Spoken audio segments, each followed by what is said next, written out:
베드로는 아랫뜰에 있더니 대제사장의 여종 하나가 와서 베드로가 불 쬐고 있는 것을 보고 주목하여 이르되 너도 나사렛 예수와 함께 있었도다 하거늘 베드로가 부인하여 이르되 나는 내가 말하는 것이 무엇인지 알지도 못하고 깨닫지도 못하겠노라 하며 앞들로 나갈새. 여종이 그를 보고 곁에 서 있는 자들에게 다시 이르되 이 사람은 그 도당이라 하되 또 부인하더라. 조금 후에 곁에 서 있는 사람들이 다시 베드로에게 말하되 너도 갈릴리 사람이니 참으로 그 도당이니라.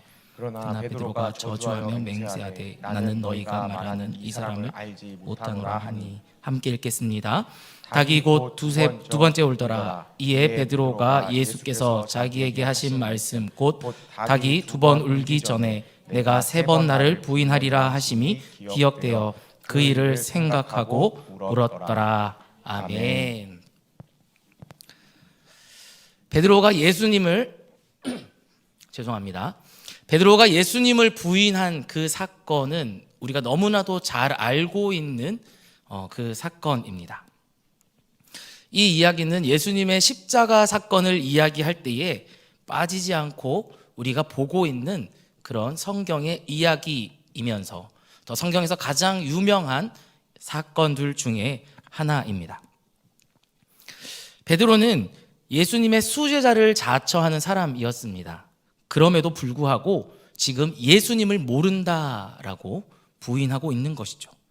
그 전에 예수님께서 베드로를 향하여서 네가 닭이 두 번 울기 전에 세 번 나를 부인하겠다라고 말씀을 하신 상태임에도 불구하고 베드로는 그렇게 예수님을 모른다라고 부인하고 있는 것입니다. 그런데 여러분, 베드로가 지금 이렇게 예수님을 부인하고 있는 이 장면, 목에 칼이 들어온 장면도 아니고요, 어떤 사람들에게 붙잡혀서 신문을 받고 있는 장면도 아닙니다. 그냥 어떤 대제사장의 한 여종이 와서 너 예수를 하는 사람 옆에 있던 베드로 아니냐? 이렇게 물었을 뿐인데 베드로는 격하게 반응하며 나는 그를 모른다라고 하는 굉장히 부끄러운 그런 사건이다라는 것이죠. 이 정도의 사건이라 그러면 요즘 한참 이제 대선 후보들끼리 토론회가 진행되어지고 있는데 만약 베드로가 그런 대선 후보 중에 한 사람이었다라고 가정을 해본다면 당선이 될 리가 만무합니다. 굉장히 사람들로부터 조롱받을 일을 한 것이죠. 그런데 보통 우리가 성경을 보거나 아니면 어떤 위인전기를 보면 이렇게 부끄러운 사건들, 이렇게 뭔가 내가 감추고 싶은 이야기들은 배제하거나 아니면 이것을 약간 미화시켜서 굉장히 아름다운 이야기로 변형시키곤 합니다. 그런데 오늘 성경의 저자인 마가는 베드로의 이런 부끄러운 사건을 하나도 빠짐없이 다 기록하고 있다라는 것이죠. 반드시 그것에는 이유가 있다라는 거예요. 여러분, 그렇다면 왜 마가는 이런 베드로의 부끄러운 장면을 굉장히 적나라하게 기록하고 있을까요? 베드로가 미워서 그랬을까요? 어떤 학자들은 베드로와 마가는 굉장히 가까운 사이였을 것이다 라고 말합니다. 그렇게 이렇게 가까운 사람의 그런 치부를 이렇게 그럼 기록한 이유가 무엇일까? 그 대답은 오늘 설교의 제목에 있습니다. 바로 고백이라는 것을 우리는 알 수 있다라는 것이죠. 오늘 본문의 말씀을 묵상하면서 도대체 왜 우리는 부인하며 살아갈까라는 것들에 대해서 곰곰이 묵상해 보았습니다. 여러분, 왜 부인하게 될까요? 부인하는 이유는 고백하지 않아서 그렇습니다. 고백하지 않으면 부인하게 된다라는 것이죠. 그렇다면 오늘 이 본문을 통해서 우리가 함께 살펴볼 것은 바로 이 고백. 그러면 내가 이런 하나님을 내 삶의 주인으로 고백하는 데 있어서 예수님을 내가 사랑합니다, 내가 예수님을 압니다 라고 고백하고 싶은데 그 고백을 방해하는 요소들이 무엇인가, 그것들을 한번 살펴보도록 하겠습니다. 첫 번째로, 가면을 벗어야지 우리는 고백할 수가 있습니다. 여러분, 어떤 사람들이 예수님을 잘 부인하는 사람이라고 생각하십니까? 아마도 자신을 제대로 들여다보지 않는 사람, 바로 그런 사람들이 예수님을 잘 부인하는 사람입니다. 내가 믿는 것이 도대체 무엇인지 정확히 알지 못한다면 그 사람은 그것에 대해서 부인하게 된다라는 것이죠. 가끔 이런 분들이 있으십니다. 내 몸은 내가 제일 잘 알아. 여러분 중에도 그런 분들 있으시죠? 내 몸은 내가 제일 잘 알아. 나는 늘 건강하지. 라고 하는데 실상 병원에 가서 보면, 건강검진을 하게 되면 뭐가 있을까요? 몸이 아파요. 병이 들었어요. 도대체 내가 왜 아픈지도 모를 정도로 몸이 많이 망가져 있는 분들도 있다라는 겁니다. 평소에 자신의 몸에 대해서 살피지 않았기 때문에 그렇습니다. 내 몸에 대해서 내가 과신하고 있었기 때문에 살펴보지 않은 거예요. 그런데 내가 내 몸에 대해서 내가 확신이 없고 뭔가 두렵고 뭔가 내 몸이 좀 이상이 있으면 어떠지? 이런 분들은요 절대 아프지 않아요. 왠지 아세요? 뭔가 이상한 것 같은 느낌만 들면 어디를 가지 아세요? 병원으로 찾아가거든요. 병원에 가서 그냥 의사만 만나보는 것이 아니라 5만 가지 검사를 다 해봐요. 그러고 나서 의사로부터 건강합니다라는 판정을 받으면 그제서야 집으로 안심하며 돌아갑니다. 그래서 내가 아픈 걸 미연에 방지하는 사람들이 된다라는 거죠. 그처럼 신앙을 고백하는 데 있어서도 자신만만한 사람보다 오히려 겸손한 사람이 더 신실한 믿음의 고백을 할 수 있다는 겁니다. 나는 믿음이 좋아, 나는 잘 믿는 사람이야 라고 말하는 사람치고 정말 예수를 잘 믿는 사람을 보기가 어렵다라는 겁니다. 저는 잘 모르지만 우리 예수님은 이런 분인 것 같습니다. 저는 아직도 예수님에 대해서 아는 게 없습니다 라고 고백하는 사람이 진짜 예수를 잘 믿는 사람이다라는 거죠. 박희천 목사님께서 예전에 이런 말씀을 하셨다고 해요. 내가 평생에 성경을 1000번 읽었는데 이제 빙산의 일각을 알 것 같다. 여러분, 성경을 평생에 천독을 하셨는데 이제 성경에 대해서 하나님이 무엇을 말씀하시는지 조금 알 것 같다. 얼마나 겸손한 고백일까요? 예수님을 따르고 진정한 신앙을 가지려면 자기를 부인해야 됩니다. 자기 부인이란 나의 연약함을 심각하게 받아들이는 겁니다. 나의 의지를 신뢰하지 않는 거예요. 누구도 속단할 수가 없습니다. 사람은 자신을 궁지로 밀어넣지 않으려는 경향이 있어요. 위험한 일은 피하고 싶습니다. 당연히 그렇지 않을까요? 목숨이 위협을 당하면 언제든지 타협을 하고 싶어 하는 것이 바로 인간이라는 겁니다. 사람은 자신이 본능적인 존재라는 것을 인정하기 싫어합니다. 본능이 드러나는 건 교양이 없는 것처럼 보이고 미성숙해 보이기 때문이다라고 생각하기 때문이죠. 충분히 견딜 수 있고 부인하지 않을 자신이 있다라고 착각을 하는 겁니다. 지금 나의 지위나 신분, 신앙 경력, 심지어 성경적인 지식이 나의 신앙을 대변해 줄 것이다라고 그렇게 착각하고 있다라는 겁니다. 그런데 이것은 바로 내가 쓰고 있는 영적인 가면이라는 겁니다. 우리는 이런 영적인 가면을 벗어야지만이 하나님을 고백할 수가 있다라는 겁니다. 2012년 외줄 하나로 나이아가라 폭포를 건넌 사람이 있습니다. 그는 닉 왈렌다라는 사람인데요. 2013년에는 외줄로 그랜드 캐니언 450m의 계곡을 건넌 최초의 사람이라고 합니다. 왈렌다의 외줄타기 공연에는 정말 많은 사람들이 몰려들었다고 해요. 그리고 이 공연이 끝나고 나면 왔던 사람만큼의 엄청난 양의 쓰레기가 곳곳에 버려져 있었다고 합니다. 그런데 왈렌다는 이 외줄타기를 마친 뒤에 꼭 몇 시간이고 관중석을 돌아다니며 버려져 있는 쓰레기를 하나씩 주워 담았다고 합니다. 누군가가 왜 당신은 이 일을 이렇게 사서고생을 합니까? 라고 물었다고 해요. 몇 시간이고 쓰레기를 줍는 것은 저에게, 저의 영혼에 매우 유익합니다. 다른 사람은 어떨지 모르겠지만 내게는 겸손이 자연스럽지 않습니다. 그래서 스스로 낮출 수 있는 상황을 만들어야 된다고 생각했습니다. 겸손하지 않으면 어떤 사고를 당할지 알 수 없습니다. 그래서 그 겸손을 행하는 행동 중에 하나가 바로 땅에 떨어져 있는 쓰레기를 줍는 것입니다. 라고 그렇게 고백했다라는 겁니다.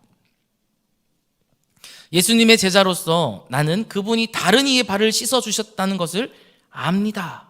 그래서 나는 예수님처럼 낮은 자의 모습으로 그렇게 행동합니다. 이렇게 고백을 했다고 해요. 거만한 마음은 넘어지고 패망하는 지름길입니다.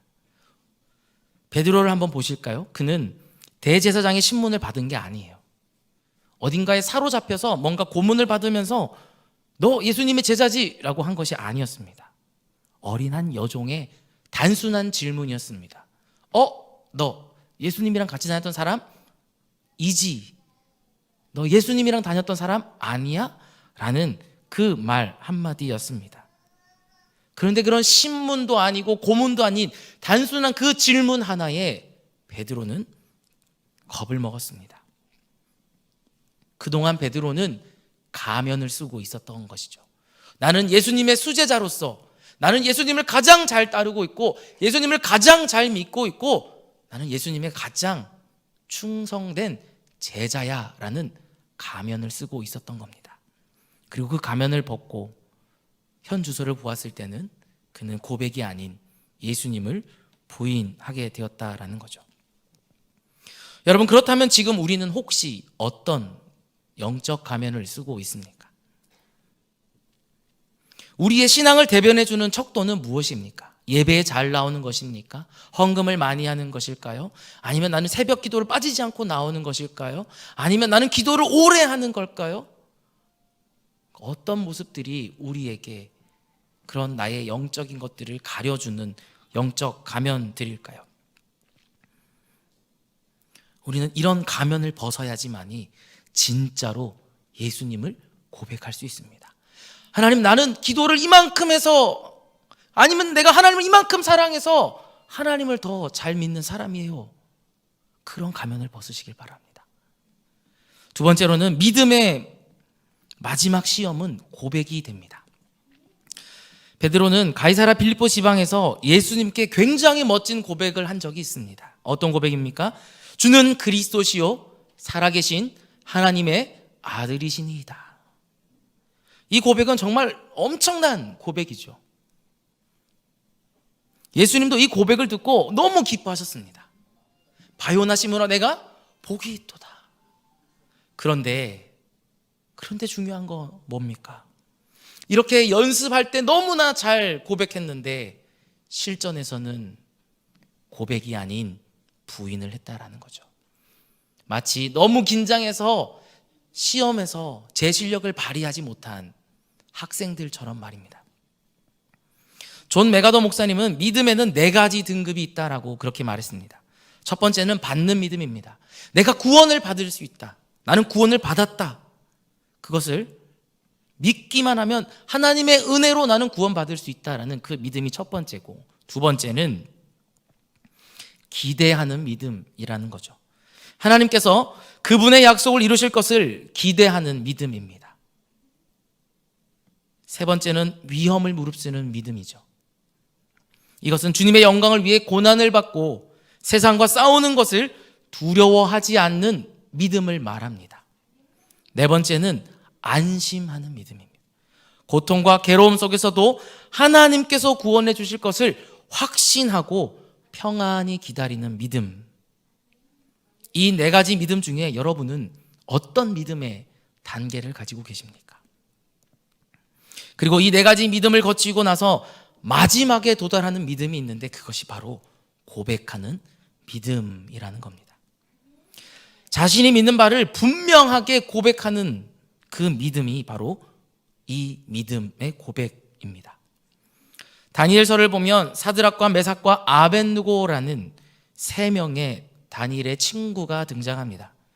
그들은 느보 신상에 절하느라 느부갓네살의 명령을 거부합니다. 그들은 만백성이 보는 앞에서 절하지 않고 당당하게 서 있었습니다. 그 결과 평소보다 7배나 뜨거운 풀무불에 던져진 사건을 우리는 다 알고 있습니다. 그들은 용광로에 들어가기 전에 느부갓네살 왕을 향하여서 이렇게 고백합니다. 왕이여, 우리가 섬기는 하나님이 계시다면 우리를 맹렬히 타는 풀무불 가운데에서 능히 건져내시겠고 왕의 손에서도 건져내시리이다.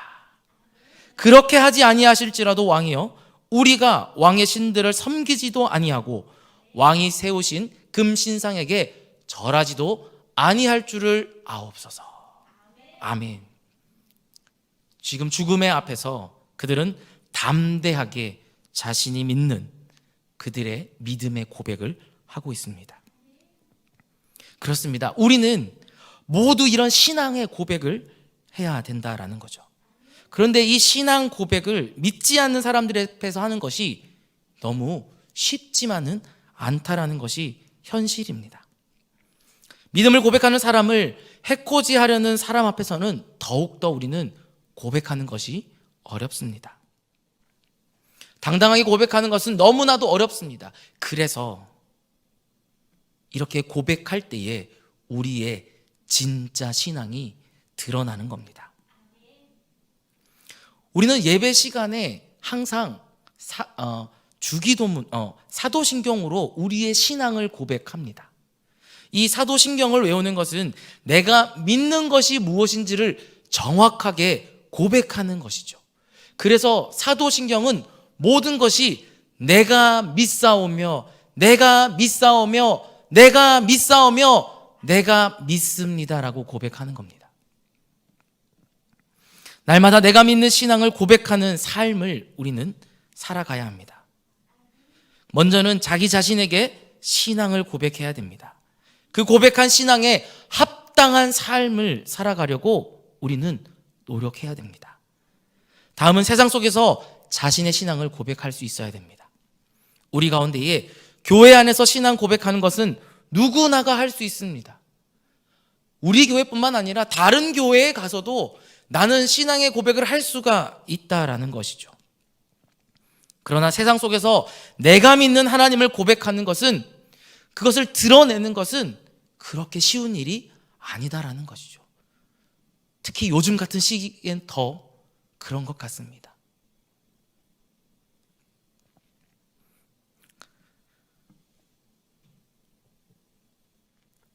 그리고 그 고백에 맞는 삶을 살아내야 우리는 진짜 믿음의 고백을 하고 있다라고 말할 수 있는 것이죠. 세상 사람들이 자신의 말로 하나님을 고백하는 일이 일어나게 만들어야 됩니다. 느부갓네살 왕이 그렇게 했습니다. 이 다니엘의 세 친구의 모습을 보고 느부갓네살은 왕은 이렇게 고백합니다. 느부갓네살이 말하여 이르되 사드락과 메삭과 아벳느고의 하나님을 찬송할지로다. 그가 그의 천사를 보내사 자기를 의뢰하고 그들의 몸을 바쳐 왕의 명령을 거역하고 그 하나님 밖에는 다른 신을 섬기지 아니하며 그에게 절하지 아니한 종들을 구원하셨도다. 아멘. 믿지 않는 느부갓네살 왕이 이 다니엘의 세 친구의 믿음의 고백을 듣고 그들이 그 풀무불에서 건져내는 모습을 보고 그가 그의 입으로 하나님을 고백하는 일이 벌어진 것입니다. 한 방송국의 기자가 아프리카 수단에 있는 주일학교에 다니는 아이들과 인터뷰를 했다고 합니다.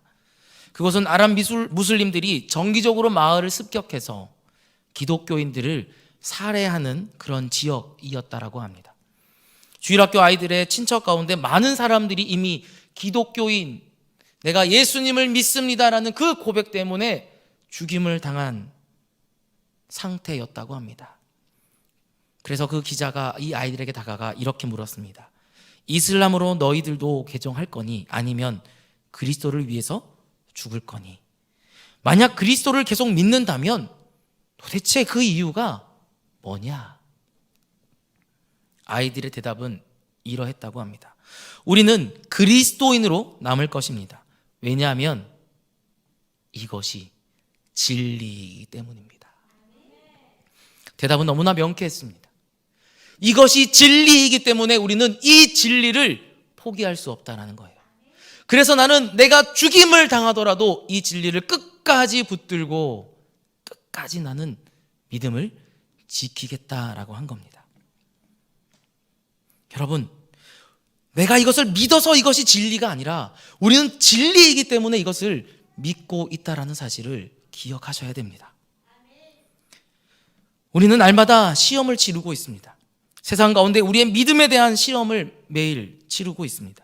진리를 믿는 믿음에 대한 시험입니다. 그 시험에 합격하는 방법은 고백하는 겁니다.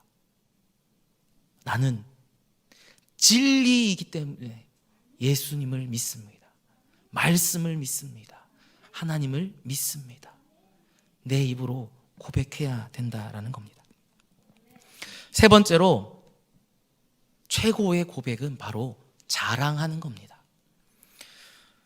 예수님은 제자들에게 부끄러워하지 말 것을 당부하셨습니다. 마가복음 8장 38절을 보면 누구든지 이 음란하고 죄 많은 세대에서 나와 내 말을 부끄러워하면 인자도 아버지의 영광으로 거룩한 천사들과 함께 올 때에 그 사람을 부끄러워하리라.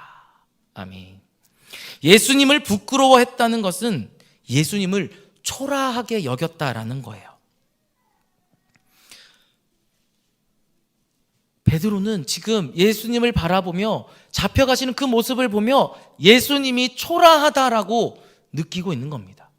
예수님이 잡혀가시는 것이 부끄러운 거예요. 왜요? 내가 믿었던 예수님이 세상의 왕으로 오신 분인 줄 알았는데, 내가 믿는 예수님이 세상의 임금으로 오신 줄 알았는데 그가 너무나도 힘없는 모습으로 끌려가니까요. 베드로는 이 십자가의 비밀을 그 당시에는 알지 못했습니다. 히브리서 12장 2절을 보면 믿음의 주요 또 온전하게 하신 이인 예수를 바라보자. 그는 그 앞에 있는 기쁨을 위하여 십자가를 참으사 부끄러움을 개의치 아니하시더니 하나님 보좌 우편에 앉으셨느니라. 예수님은 일부러 부끄러운 십자가를 지셨다라는 겁니다. 그런데 그 부끄러움의 원래 몫은 우리 거였다라는 거죠. 부끄러움, 우리의 그런 것들을 대신해서 예수님이 대신 짊어주셨다라는 겁니다. 우리에게 있는 죄로 인한 부끄러움을 없애주실 뿐만 아니라 하나님의 존귀한 자녀로 삼아주셨다. 그러기 위해서 저 부끄러운 십자가를 짊어지셨다라는 겁니다. 사랑하는 성도 여러분, 부끄럽다라는 이 부끄러움에 반대되는 말이 무엇인 줄 압니까? 부끄러움의 반대말은 바로 자랑입니다. 저는 이제 두 아이가 있거든요. 큰 딸과 둘째 아들이 있는데 저희 둘째 아들은 제 생각은 그렇습니다. 이 세상에서 가장 아빠를 자랑스러워합니다. 아빠는 못하는 게 없고 다 잘하고 무조건 아빠가 옳다라고 생각하고 있다고 저는 믿고 있습니다. 물론 제가 집에 가서 이 아이가 저한테 하는 걸 보면 우리 아빠가 최고라는 것들을 느낄 수가 있어요. 한때 이 둘째 녀석이 유치원에서 친구들과 잠깐 다툼이 있었을 때 되게 부끄러운 이야기지만 이 아이가 그 친구에게 이렇게 얘기했다고 합니다. 우리 아빠 목사야. 시끄러워. 이렇게 까불지 말라고. 우리 아빠 목사라고. 그렇게 얘기를 한 겁니다. 세상에 아빠가 가장 자랑스럽고 가장 대단한 사람으로 여겼기 때문에 그렇게 고백을 한 것이죠. 여러분, 바로 그런 겁니다. 예수님을 우리는 이렇게 자랑할 수 있어야 된다라는 거죠. 빌립보서 1장 20절에 보면 나의 간절한 기대와 소망을 따라 아무 일에든지 부끄러워하지 아니하고 지금도 전과 같이 온전히 담대하여 살든지 죽든지 내 몸에서 그리스도가 존귀하게 되게 하려 하나니.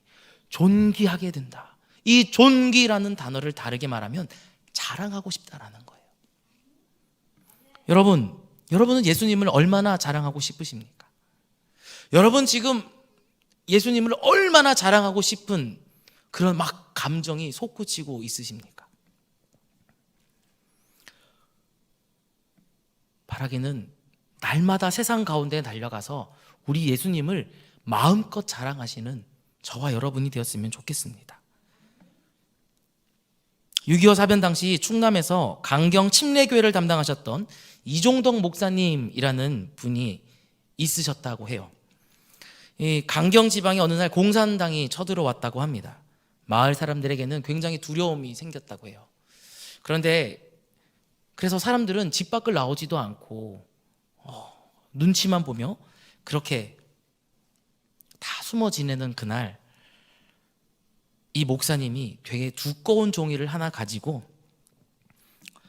후배인 김장배 목사님을 찾아갔다고 합니다. 그 목사님한테 가서 이렇게 말했다고 해요. 김 목사님, 나 이걸로 명함 좀 만들어 주세요. 명함을 만들어 달라고 부탁을 했다는 거예요. 그래서 이 김장배 목사님이 이 목사님을 향해서, 아니 평소에 이런 거 필요 없으시다는 분이 왜 명함을 만드십니까? 라고 했더니 이 목사님께서 하셨던 말씀이, 아이고 목사님, 내가 이거 들고 다니면서 보이는 사람 모두에게 전해주려고 합니다. 경찰이든 공산당이든 누구든 만나는 사람들한테 내가 이거 전해주려고 그래요. 그런데 그 명함에 뭐라고 쓰여 있었냐면 강경교회 목사 이종덕, 그 글자만 있었다고 합니다. 내가 목사고 내가 그리스도인이고 나는 예수님을 믿는 사람입니다. 그걸 자랑하고 싶어서 했다라는 겁니다. 다른 사람들은 다 숨어 지내고 내가 예수 믿는 걸 숨기고 있는데 왜 목사님은 그렇게 이걸 알리려고 그러세요? 라고 했더니 이 목사님께서 말씀하시기를, 이 사람아, 자네도 예수님이 부끄러운가? 내가 예수를 전하고 복음을 전하는데 이거 숨길 이유가 무엇이 있는가? 나는 전혀 부끄럽지 않다네. 그렇게 말씀을 하셨다라고 합니다. 그렇게 이종덕 목사님은 그렇게 명함을 뿌리고 다니시다 결국은 공산당의 총에 맞아 순교하셨다라는 이야기가 있습니다. 여러분은 예수님이 부끄러우십니까? 아니면 자랑스러우십니까? 예수님은 제자들에게 도전하셨습니다. 그리고 베드로도 훗날 자신이 부끄러워했던 십자가를 자랑합니다. 베드로는 지난 날의 실수를 생각하며 성도들에게 도전합니다. 확실한 믿음을 가지라고 말이죠. 베드로전서 1장 7절에는 이렇게 기록합니다.